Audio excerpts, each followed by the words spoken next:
তোৱা প্ৰজা জহি খহি যায়, কোনে আজি সাজিবহি পাৰিব দুনাই।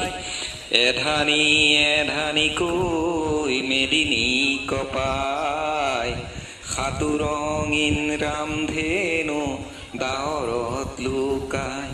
কোনেও নুবুজে কাকো নিজকে ধিয়াই, হালৰ গৰু গোহালিতে পথাৰো শুকাই। ৰাতি হলেই গুলিৰ শব্দ ৰজনজনাই।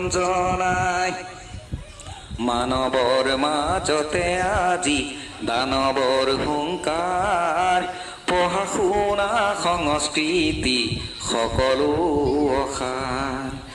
এয়া জানো সপোন আছিল কুৰি শতিকাৰ, সকলোতেই মাথো প্ৰশ্ন নিয়ম নাচাৰ।